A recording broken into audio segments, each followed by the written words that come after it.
Well, I was very grateful to be asked to participate in this. I'm running for U.S. Senate in the state of Ohio, but unfortunately, I anticipated some pain participating in this because it meant I had to watch Barack Obama's State of the Union address. And I also, like Arn, 8 years ago, took the Democratic Party Kool-Aid. I worked my buns off for Barack Obama. I gave him hundreds of dollars and thousands of volunteer hours of my time. And I actually went to his inauguration, and it was a beautiful moment. It was one of the best things I've ever experienced. The movement that put Barack Obama in was genuine. Barack Obama just wasn't genuinely a part of it. I've heard so many things tonight. Talking about health care, for example, and he said, we don't agree on health care, meaning Democrats and Republicans. That's false. Both Democrats and Republicans voted in Obamacare. Obamacare is a copy of Romney Care, a Republican plan. And what's happening is that 64 million Americans still has trouble paying their medical bills. Medical bankruptcies are still happening by the millions. People are still losing their houses because they got sick. And more more employers are dropping coverage because they know their employees have to have it. The IRS has been turned into a bill collector for the health insurance companies, and the health insurance companies' profits have gone through the roof. So Obamacare, healthcare is a dismal failure. He said compromise is killing us, or I'm saying compromise is killing us.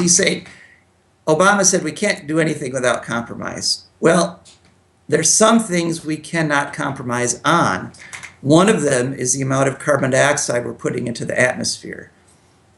Last month at Paris, Obama oversaw a plan that does less than half what we need to do to save the planet.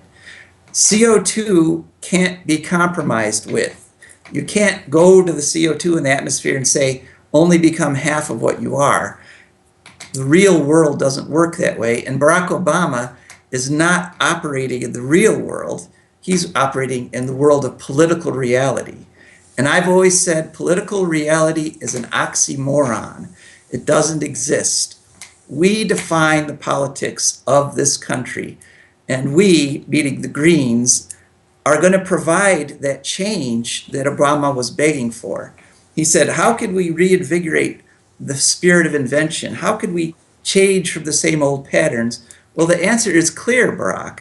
Vote for Greens. Put Greens into office because we have a plan. We have 10 key principles that we all follow. One of those is decentralization. So none of us follow them in exactly the same way, but we accept our differences. And we accept a broad base of people. I'm counting on, in Ohio, getting elected by the 70%. That is the 70% of people who are registered but do not vote because they do not see a choice. And Obama, again, did not offer us a choice. Obama offered us more of the same. And that kind of compromise, again, is killing us. We cannot continue that way as a country. So the theme of my campaign is it's time. It's time to elect Greens. It's time to elect people who understand science and who believe in the American dream of grassroots democracy. My website is Joe DeMare, that's D-E-M-A-R-E, or D-E-M-A-R-E, foragreenfuture.org. And I'd ask everyone to visit it today and contact me, and especially everyone in Ohio. We have till March 15th to get votes in our primary, and it's going to be fun. It's going to be a fun year. Well, he's using the same strategy he used to push Obamacare, and I call it the 4 good things strategy. And that is, he picks 4 things about it that everybody can agree on, and he emphasizes those, but he doesn't mention all the horrible effects of jobs lost, more factories closing, and even more concentration of global wealth into the hands of the global 1%, not just the US 1%.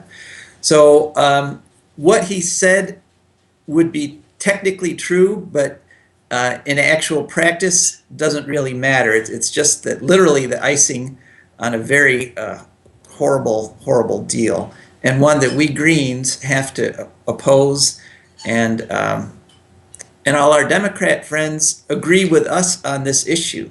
And actually, most of the Republican people that I know agree they don't want the TPP. In fact, nobody wants it except those that are in the highest, wealthiest parts of the economy and our political life, people like our congressman and Barack Obama. So we Greens need to keep harping on the TPP.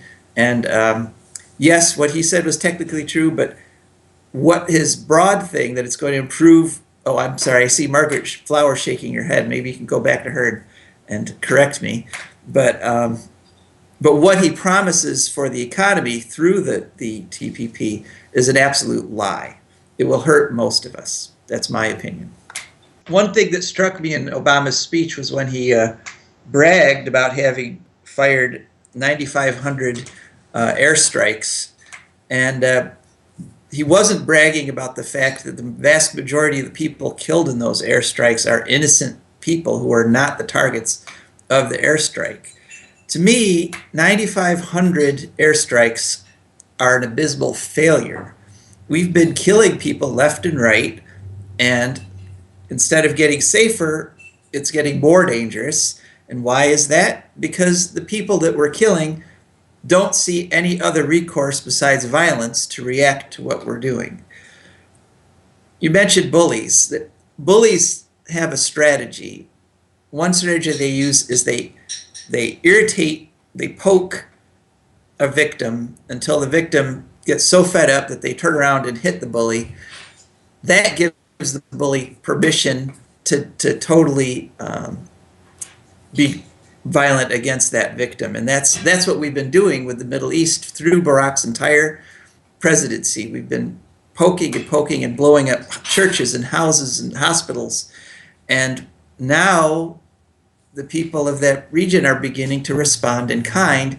And so now Barack wants permission from the Congress to go in and take on ISIL, another full-fledged military invasion.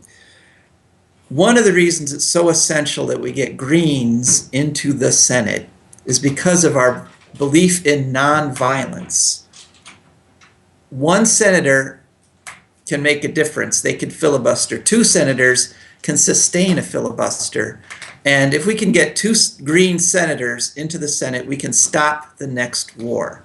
And so that's why I really pray that Margaret Flowers and Arn and Shamako and everybody who's running for Senate and for Congress as a Green, I want us to get in, because one person, one senator, two people, two senators can make a tremendous difference in policy. And we've got to stop them. We've got to stop this cycle. It's one of the other things that we cannot compromise on. A little bit of war is not okay. A little bit of violence is not okay. We need a non-violent foreign policy, period.